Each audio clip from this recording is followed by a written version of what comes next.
السلام علیکم ورحمۃ اللہ وبرکاتہ۔ بسم اللہ الرحمن الرحیم۔ الحمد للہ رب العالمین، والصلاة والسلام علی سید المرسلین وعلی آلہ وصحبہ اجمعین۔ ارشاد باری تعالی ہے بعد اعوذ باللہ من الشیطان الرجیم، شہر رمضان الذی انزل فیہ القرآن ھدی للناس وبینات من الھدی والفرقان۔ تو آج کی اس کانفرنس میں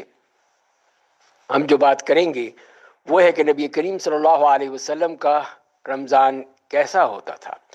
آپ صلی اللہ علیہ وسلم اس مبارک مہینے کو کیسے گزارتے تھے، آپ کی کیا مصروفیات ہوتی تھیں، کیا مشغولیات ہوتی تھیں۔ تو ظاہر ہے کہ ایک محبت کا تقاضا ہے کہ نبی کریم صلی اللہ علیہ وسلم سے جو ہماری محبت ہے، تو اسی لیے پھر ہمیں آپ کے ہر لمحے کی جاننے کی خواہش ہوتی ہے کہ آپ کا یہ وقت کیسے گزرا تھا، آپ کیسے یہ تمام امور کیا کرتے تھے۔ تو اس سلسلے میں جو ہم معلومات ہمیں ملتی ہیں، جو کہ احادیث سے ملتی ہیں، سیرت النبی صلی اللہ علیہ وسلم سے ملتی ہیں، اس سے بہت سی اہم چیزیں وہیں سے ہمیں مل جاتی ہیں، اور اگر ہم ان کو ہی پوری طرح پیروی کریں، ان کو اطاعت کے جذبے کے ساتھ، اتباع کے جذبے کے ساتھ ان پر عمل کریں، تو یقیناً ہمارے لیے وہ رمضان بھی ایک بہترین رمضان بن جائے گا۔ اس میں پہلے تو یہ ہے کہ نبی کریم صلی اللہ علیہ وسلم رمضان سے پہلے جو آپ کا طریقہ تھا وہ کیا ہوتا تھا، تو اس میں ہم یہی دیکھتے ہیں کہ آپ تو شعبان میں کثرت سے روزے رکھا کرتے تھے، اور صرف رمضان سے کچھ دن پہلے ہی آپ اس میں توقف کرتے، بلکہ اگر جاری بھی رہتا تو رمضان شروع ہو جاتا۔ تو یہ آپ کا طریقہ تھا، لیکن ایک طرف منع بھی کیا ہے ان لوگوں کو جو کہ شاید احساس نہ ہو سکے کہ شعبان ابھی ختم ہوا ہے، رمضان شروع ہو گیا ہے، تاکہ ان کے لیے توقف بھی رہے۔ لیکن آپ کا یہی معاملہ تھا، جیسے کہ سیدہ عائشہ رضی اللہ تعالیٰ عنہ فرماتی ہیں کہ آپ نے سب سے زیادہ جو روزے رکھے ہیں نفلی روزے، وہ شعبان میں رکھے ہیں۔ تو یہ کہہ لیجیے تیاری تھی، ایک اس کے لیے پوری طرح اپنے آپ کو جسمانی طور پر بھی روحانی طور پر بھی تیاری کرنا تھی، کہ جس کے ذریعے سے رمضان کے روزے جو کہ فرض ہیں ان کو رکھنے میں بھی آسانی ہو جاتی ہے، اور وہ بھی ہمارے لیے بہت ہی بہترین ذخیرہ آخرت بن جاتے ہیں۔ اور دوسری بات یہ نظر آتی ہے کہ نبی کریم صلی اللہ علیہ وسلم اپنے صحابہ کرام کو اس کی بشارت دیا کرتے تھے۔ ایک یہ خوشی کا موقع ہے، اور ایک بہترین موقع ہے کہ جس میں ہم اپنے رب کا قرب حاصل کر سکتے ہیں، اپنے لیے توشہ آخرت بنا سکتے ہیں، اپنے لیے نیکیاں جمع کر سکتے ہیں۔ تو اسی لیے جیسے کہ حدیث میں آتا ہے کہ جب رمضان کی پہلی رات ہوتی تھی، جب کہ اللہ تعالیٰ تمام شیاطین کو جکڑ دیتے ہیں، اور جو بڑے بڑے سرکش جن ہیں ان کو باندھ دیا جاتا ہے، جہنم کے دروازے بند کر دیے جاتے ہیں، یہاں تک کہ کوئی دروازہ کھلا نہیں رہتا ہے، اور جنت کے دروازے کھول دیے جاتے ہیں، کوئی دروازہ بند نہیں ہوتا ہے۔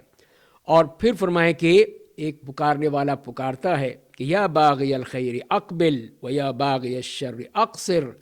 اے خیر کو چاہنے والے آگے آ اور آگے بڑھ، مزید حاصل کر، اور اے شر کو چاہنے والے پیچھے ہٹ جا، اب تیرا یہاں پہ کام نہیں ہے تو یہاں سے پیچھے ہٹتا چلا جا۔ اور پھر آپ نے فرمایا کہ اسی مہینے میں انہی راتوں میں اللہ تعالیٰ کی طرف سے کتنے ہی لوگوں کو جہنم سے آزادی دے دی جاتی ہیں، اور یہ ہر رات ہوتا ہے، صرف کوئی مخصوص راتیں نہیں ہیں، بلکہ ہر رات میں اللہ کی طرف سے یہ اعلان کر دیا جاتا ہے کہ ان لوگوں کو جہنم سے آزاد کر دو۔ اور اسی طرح پھر ہم دیکھتے ہیں کہ نبی کریم صلی اللہ علیہ وسلم جو رمضان کے احکام تھے وہ بیان کر دیتے تھے صحابہ کرام کے لیے، تاکہ اس کی یاد دہانی بھی ہوتی رہے، اور اگر کوئی مشکل ہو، پریشانی ہو، کوئی مسئلہ پیش آ جائے تو وہ بھی رفع ہو جائے۔ تو اسی لیے یہ جو ہم کچھ بیان کریں گے اس میں بھی وہی احکام ہی کی صورت میں رسول اللہ صلی اللہ علیہ وسلم کی وہ تمام سنتیں ہمارے سامنے آ جاتی ہیں۔ اور اس کے بعد پھر نبی کریم صلی اللہ علیہ وسلم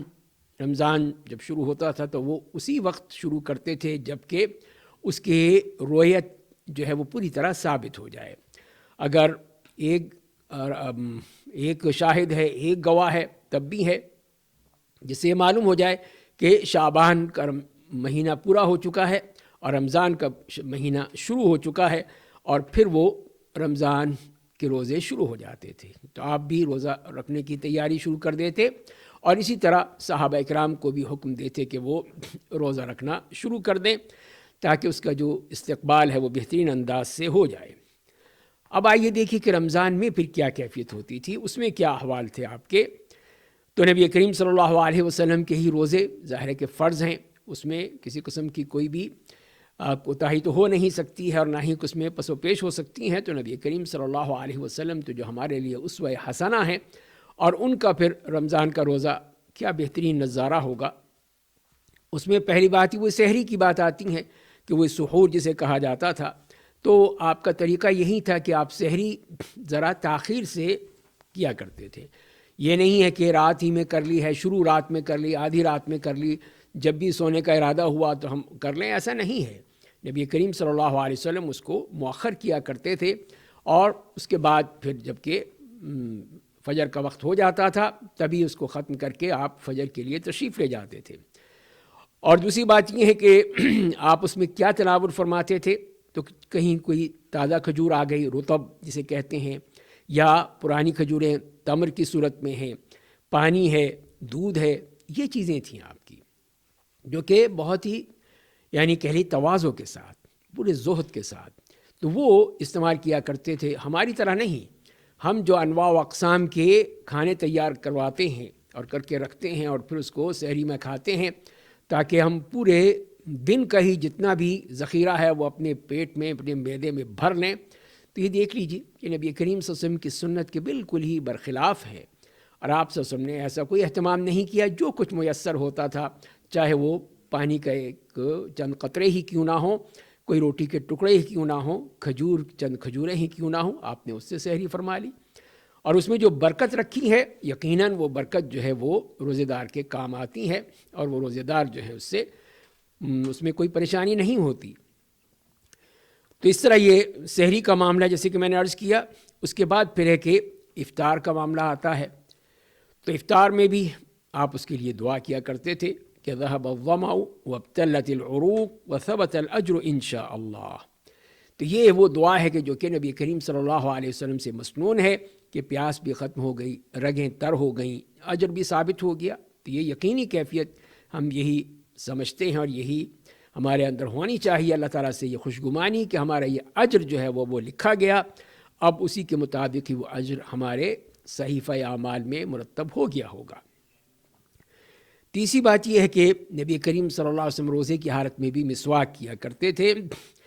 کہ جیسے کہ عامر ابن ربیعہ رضی اللہ تعالیٰ عنہ کہتے ہیں کہ میں نے نبی کریم صلی اللہ علیہ وسلم کو ان گنت موقع پر دیکھا ہے کہ آپ روزے کی حالت میں بھی مسواک کیا کرتے تھے۔ تو ایسا نہیں ہے، بعض لوگ یہ کہتے ہیں کہ جی عصر کے بعد مسواک نہیں کرنی چاہیے تاکہ جو روزے دار کی جو منہ کی خوشبو ہے وہ کہیں ختم نہ ہو جائے۔ ایسا نہیں ہے،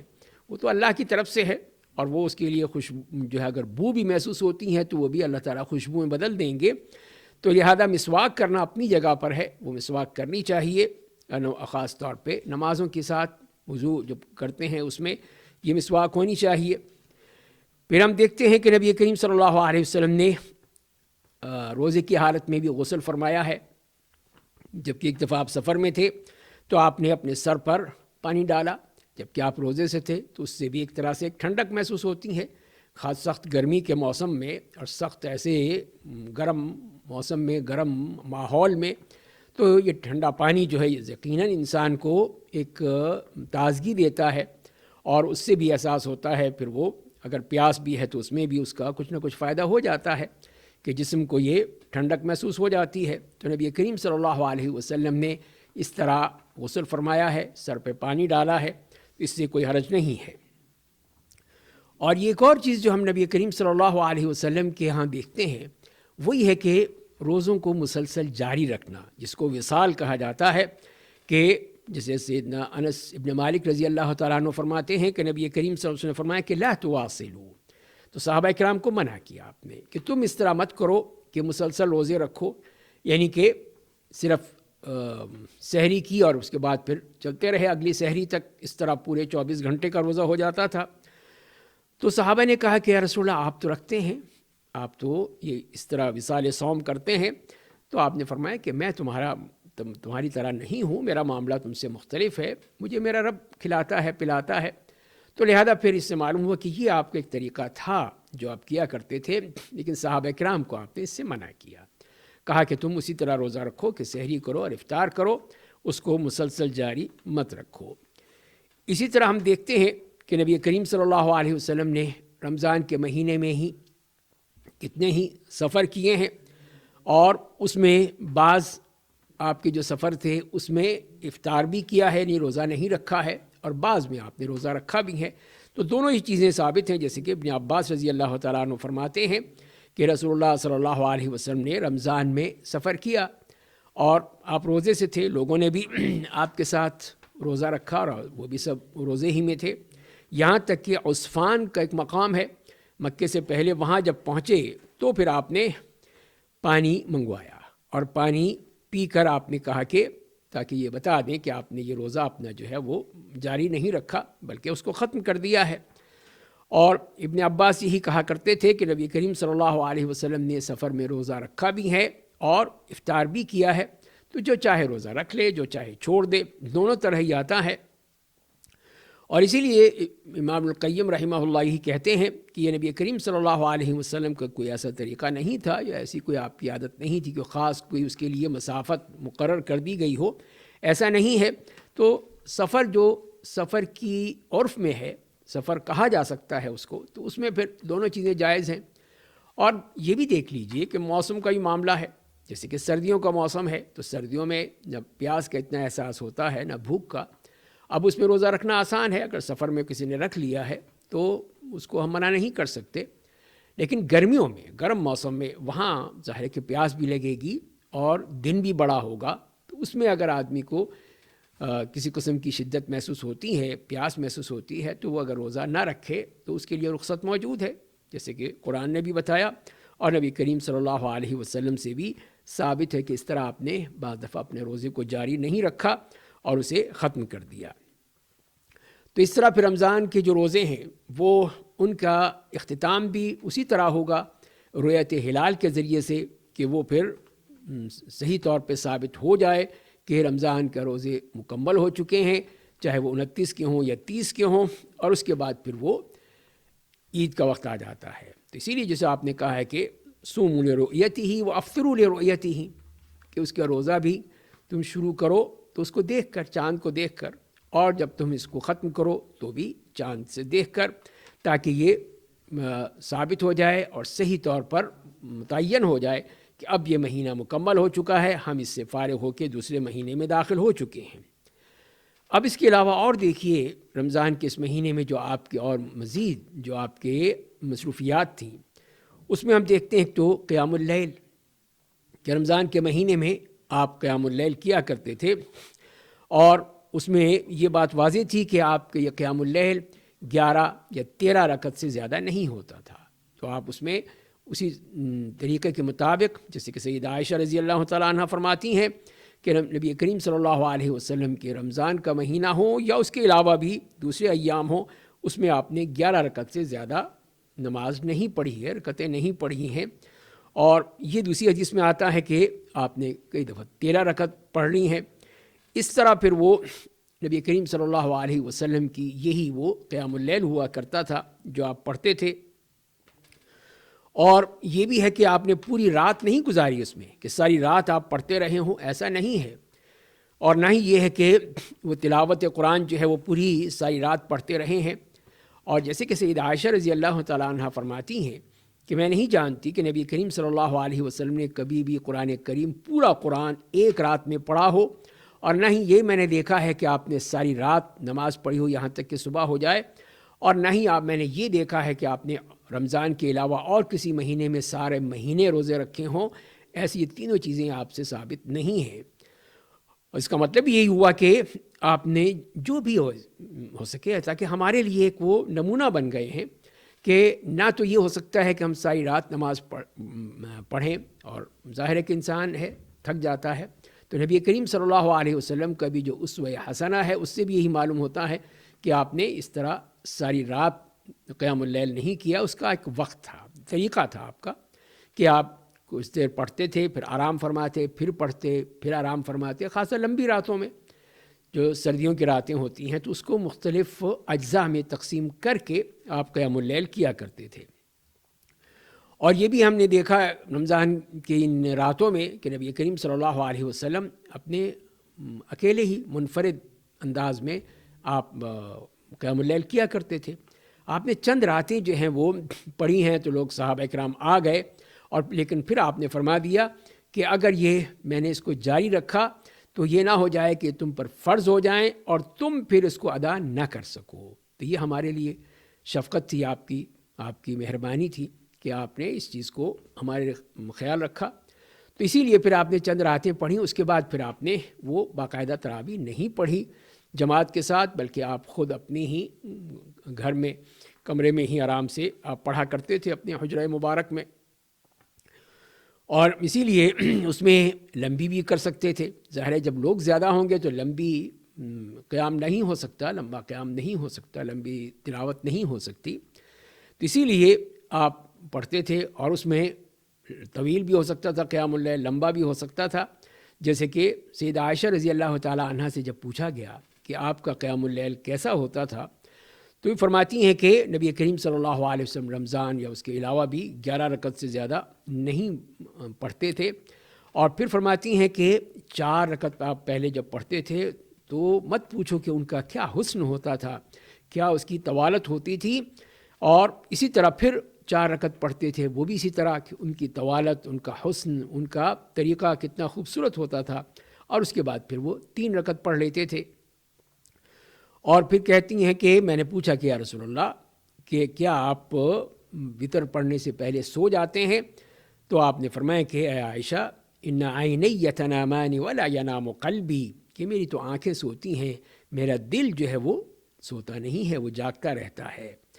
تو یہ آپ نے بتا دیا، طریقہ بتا دیا کہ اس میں افراط و تفریط نہیں ہونی چاہیے کہ یا تو ایک دفعہ ہم کھڑے ہوں تو پوری رات پڑھتے رہیں، یا دوسری رات جو ہے بالکل ہی سوتے رہے۔ اعتدال کے ساتھ کام ہونے چاہیے، جیسے نبی کریم صلی اللہ علیہ وسلم کا طریقہ تھا۔ آپ نے کسی قسم کی کوئی ہمارے لیے مشکل راہ نہیں دکھائی، بلکہ آسانی اور اعتدال کی طریقہ بتایا ہے کہ اس کے مطابق ہی اگر ہم چلیں گے تو ہم صحیح معنی میں عبادت کر سکیں گے۔ اور اسی میں نظر آتا ہے کہ آپ کی وہ تواضع ہے، آپ کا زہد ہے، اور اس میں کسی قسم کی کوئی تکلف کی بات نہیں ہے، جو آسانی سے میسر ہے، مشکل بھی ہو تو اس پہ صبر کیا ہے، برداشت کیا ہے۔ آپ خود دیکھتے ہیں کہ جب مسجد میں نماز پڑھ رہے تھے، بارش کی وجہ سے مسجد کے ظاہر ہے کہ مسجد کی چھت کیا تھی، کوئی کنکریٹ کی چھت تو نہیں تھی، وہ بھی کھجور کے پتوں کی اور ٹہنیوں کی وہی چھت تھی، تو چھت ٹپک پڑی اور پانی گرنے لگا اور زمین بھی بھیگ گئی، زمین بھی کچی، تو وہ بھی ہے پھر یہاں تک کہ آپ نے اسی پانی میں اور کیچڑ میں وہیں پہ آپ نے اس میں سجدہ بھی کیا۔ اور پھر اسی طرح ہم دیکھتے ہیں کہ قیام اللیل وہ ایک چٹائی پہ ہی آپ نماز پڑھا کرتے تھے، چٹائی کو گھیر کے پہلے آپ نے نماز پڑھی تو صحابہ اکرام آپ کے ساتھ شریک ہو گئے۔ اور اسی طرح پھر جو آپ کا اعتکاف تھا وہ بھی آپ نے ایک خیمہ سا لگایا تھا، اس میں جس میں چاروں طرف جو ہے وہ چٹائی لگا دی گئی تھی۔ تو اس طرح کی چیزیں دیکھ لیجئے، تواضع کا ایک اظہار ہے کہ ہم ہر چیز میں چاہتے ہیں کہ تکلفات ہوں، انتظامات ہوں، یہ ہو اور وہ ہو، جو چیز میسر ہے وہ اس کو استعمال کر لینا چاہیے، آسانی کے ساتھ، کوئی تکلفات کی ضرورت نہیں ہے۔ تو نبی کریم صلی اللہ علیہ وسلم کا جو طریقہ تھا وہ یہی ہے، اسی تواضع اور زہد و تقویٰ میں، کہ ہر وہ چیز جو کہ آخرت میں آڑے آ جا سکتی ہے اور آخرت میں اس سے کچھ فائدہ نہیں ہوگا، تو وہ اس سے آپ نے کوئی اس کا سروکار نہیں رکھا ہے۔ ہر وہ چیز جس سے آپ اپنی آخرت کو لے سکتے ہیں، سنوار سکتے ہیں، بڑھا سکتے ہیں، تو وہ ہے۔ اور اصل چیز ہی تو وہ دل کا تواضع ہے، دل کے طور پہ انسان پوری طرح اللہ تعالیٰ سے اس کا تعلق قائم ہو، اللہ تعالیٰ کی طرف سے اس کو ایک سکینت و طمانینت حاصل ہو، اور وہ صحیح معنی میں اللہ کے قریب ہوتا چلا جائے، وہی اصل چیز ہے۔ اسی طرح ہم دیکھتے ہیں کہ نبی کریم صلی اللہ علیہ وسلم کا یہ بھی طریقہ تھا کہ رمضان کے اس مہینے میں آپ کثرت سے صدقہ و خیرات کیا کرتے تھے، اور جیسے کہ سیدنا ابن عباس رضی اللہ تعالیٰ عنہما فرماتے ہیں کہ رسول اللہ صلی اللہ علیہ وسلم انتہائی سخی شخص تھے، سخاوت میں تو کوئی آپ کا کوئی مقابلہ کر ہی نہیں سکتا ہے۔ اور پھر جب رمضان میں جبریل علیہ السلام سے آپ کی ملاقات ہوتی تھی تو اس میں پھر آپ کی یہی جود و سخا اور بڑھ جاتا تھا، اس میں اور کثرت سے ہو جاتی تھی، اور جبریل علیہ السلام رمضان کی ہر رات میں آپ کے پاس آتے تھے اور پھر قرآن کریم کا دور ہوتا تھا.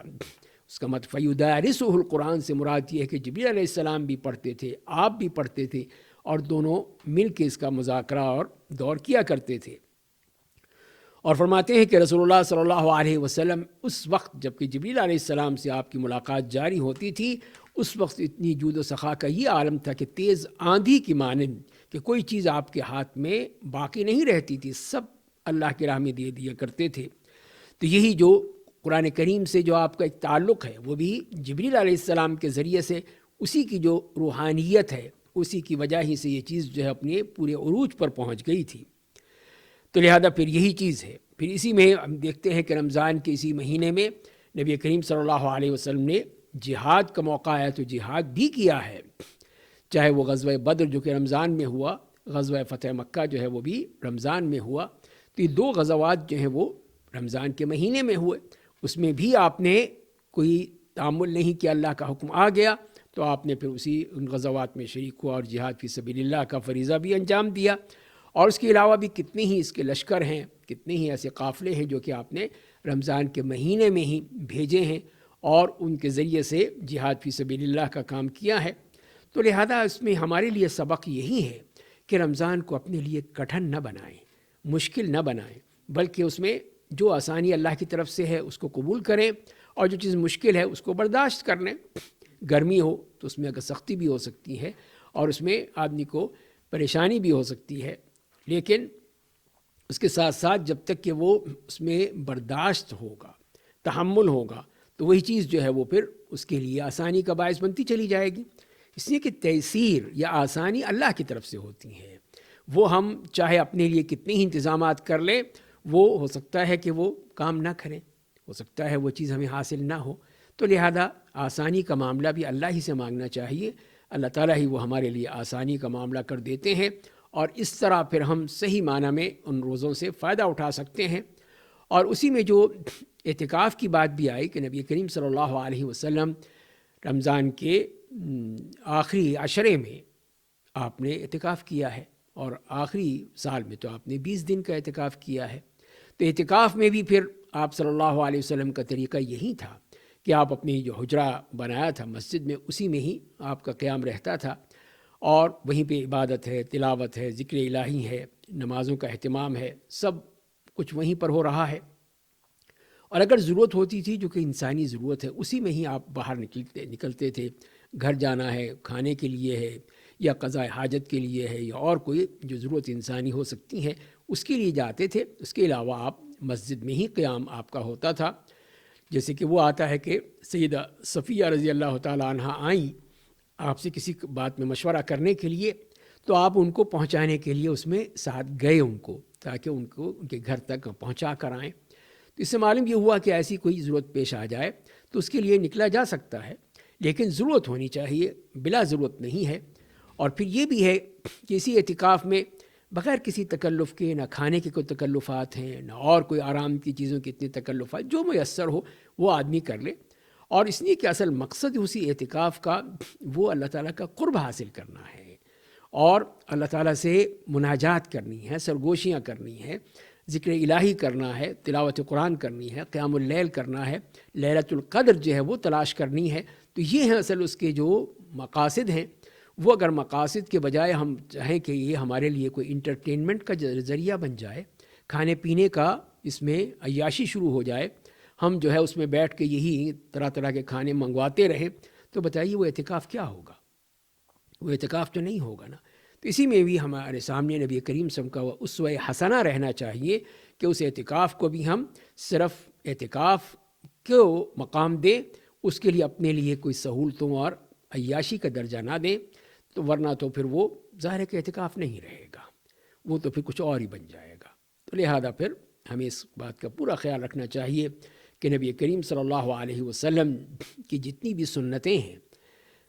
رمضان میں خاص طور پہ اس کو ہمیں پڑھنا چاہیے، دیکھنا چاہیے، معلوم ہونا چاہیے اور اس پر عمل کرنا چاہیے. اس کے مطابق اگر ہم کریں گے تو انشاءاللہ کوئی مسئلہ نہیں ہوگا، کوئی پریشانی نہیں ہوگی. اب جب کہ رمضان کے جو یہ ایام ہے اس میں کوئی ایسی سخت گرمی بھی نہیں ہوگی، موسم اچھا ہوگا، تو تو اسی لیے پھر ہمیں کوشش یہی کرنی چاہیے کہ ہم اس میں کوئی اتنے تکلفات کی بجائے، تعیش کی بجائے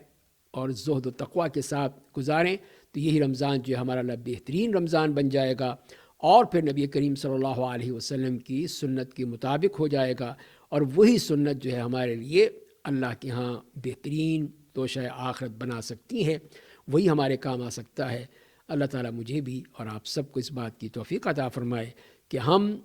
اپنے رمضان کو صحیح معنی میں رمضان محمدی بنا لیں اور اس کے مطابق عمل کریں۔ اللہ تعالیٰ ہم سب سے قبول فرمائے۔ وآخر دعوانا ان الحمد للہ رب العالمین۔